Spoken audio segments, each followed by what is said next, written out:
Okay, guys. It's probably going to be a pretty short lesson. 3.7. You're simply multiplying decimals. This is, again, you need to remember to move when you multiply.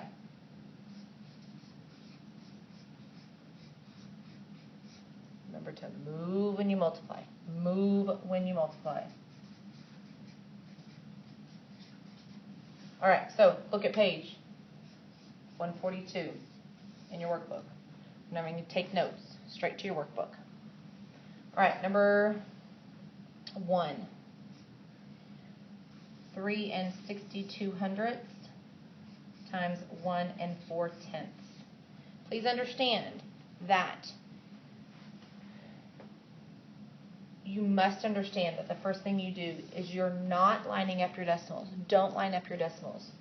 You're going to write the number that has the most digits on top.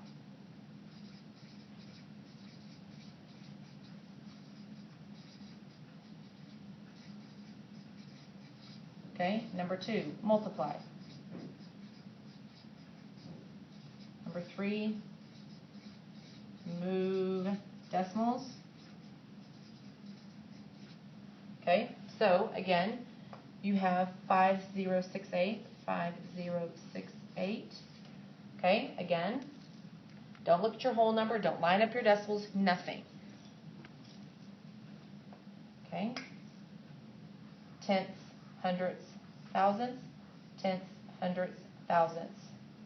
So I would say 5 and 68 thousandths. Tenths, hundredths, thousandths, tenths, hundredths, thousandths. Very simple. Okay? Number 2, same thing. It's got it for you, 6 and 8/10 times 1 and 2/10. That happens to be lined up, but don't, it's just a freak thing. Okay? And your number is 816. Multiply normally, which was done. Move your decimals. Tenths, hundredths. So what should I have in my answer? Hundredths. Tenths, hundredths. Or 1, 2, 1, 2. Please do not line up your decimals. I cannot stress that enough. I have a poster on the board and it says multiplying decimals has move on both sides. All right, number 3. 9/10 times 8/10. 9 times 8, 72. Move tenths, hundredths, tenths, hundredths. Guess what my answer is in the hundredths. Number 4. 84 and 5/10 times 5 and 5/10. Again, happens to be lined up. Freaky deal. 5 times 5 is 25. Carry my 2. 5 times 4 is 20. Plus 2 is 22. Carry my 2. 42. Okay? All of that is multiplying that by 5/10. Now I'm going to multiply my next one by 5 wholes. 5 wholes, this would be 25. 2 up here. 22 again. Carry here. That's 40, 42. 5, 7, 4, 6, 4. Move tenths, move hundredths. So tenths, hundredths, so what should my answer have in it? The hundredths place. Tenths, hundredths. So my answer is 464 and 75 hundredths. Okay? All right, so I want you to do number 5 by yourself. Press pause. You do number 5, you do number 5. Press pause and we can solve it together.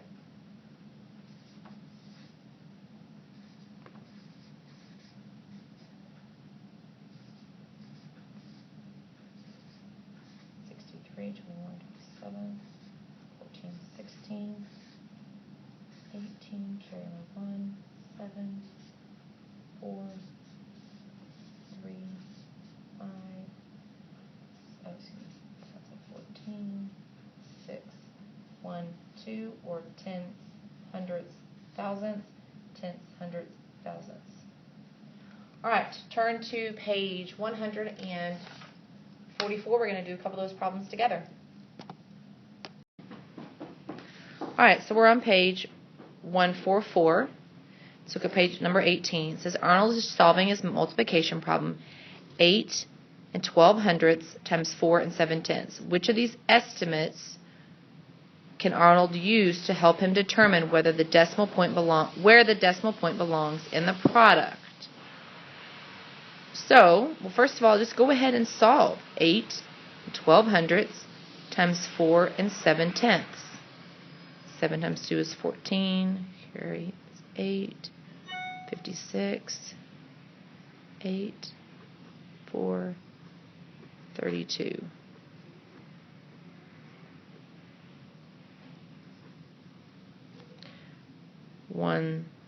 Tenths, hundredths, thousandths. Tenths, hundredths, thousandths. So my true answer is 38 and 164 thousandths. So which one of those is going to be a better way? Well, it's obviously B, but also, guys, look at it. 8 and 12/100ths times 4 and 7. What do we talk about estimating? Estimating is making it so simple for yourself, guys. So simple for yourself. So 8 and 12/100ths is the same thing as 8. And we could say 5 right there.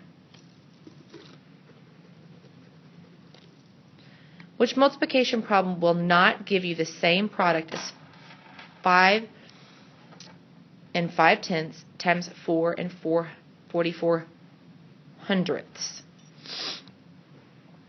So let's try 4 and 44/100ths times 5 and 5/10ths. Okay? So also, we talk about this when you set the same product. Your answer is going to be, obviously, look, 5, 5, 4, 4, 4, 5, 5, 4, 4, 4, 5, 5, 4, 4, 4, 5, 5, 4, 4, 4. So obviously, you're working with the exact same numbers. What are you talking about here? You're talking about your decimal placement. This is all about where that decimal placement comes in, because you're literally doing 55, essentially, times 444 on all of these. So the only thing different about all of them is their decimals. Well, my decimal places, I would be 1, 2, 3, or tenths, hundredths, thousandths. Tenths, hundredths, thousandths. Tenths, hundredths, thousandths. Tenths, hundredths, thousandths. Tenths, hundredths, thousandths. 10 thousandths, 100 thousandths. So one of them has way more decimal movement than our original answer, and that is D. All right, multi-step. Gina bought 2.5 or 2 5/10 pounds of peaches that cost $1.38 per pound at the grocery store. Amy went to the local farmer's market and purchased 3 5/10 pounds of peaches for 98 cents. Who spent more money and how much more? So this is Gina.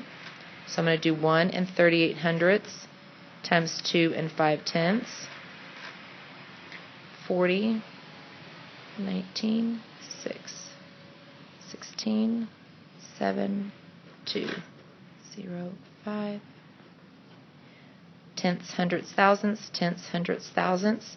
So she spent 3 45/100ths, or right there.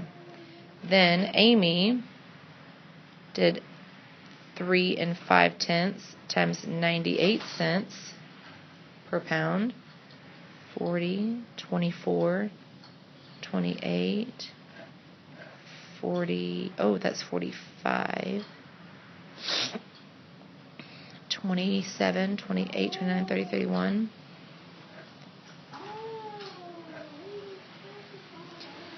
Tenths, hundredths, thousandths. Tenths, hundredths, thousandths. So that would be 3 43/100ths.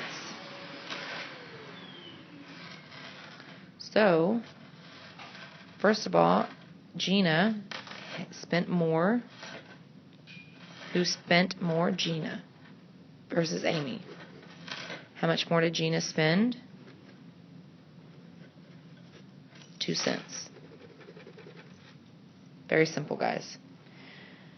21. A vine Mr. Jackson's garden was 3 6/10 feet long. When it was measured again, it was 2 1/10 times as long. How long is the vine? well, it's going to be bigger because it's 2 1/10 times. So 3 6/10 times 2 1/10. 6, 3, 12, 7. Tenths, hundredths. What I say? Tenths, hundredths. So my answer should be in the hundredths. Tenths, hundredths. 7 56 hundredths. All right, guys, go to your yellow pages or gold pages. You have a lot of work to do. That is not a lot of work and not a lot of room to be multiplying. If I were you, I would do it on notebook paper. Okay, you've got this right here. You've got 24 problems. Please slow down. Please write neat. I ask that you do your work. In fact, let's do that. Let's do your work on another paper. And so I want you to be able to just write your answer. And so, for example, I want to see this. I want your answer right there. Okay? So I want you to do this, number 1 and number 2, on your separate sheet of paper, seeing that my answer is correct, and writing your answer there. Make sure your name is on it. Turn it into the file folder.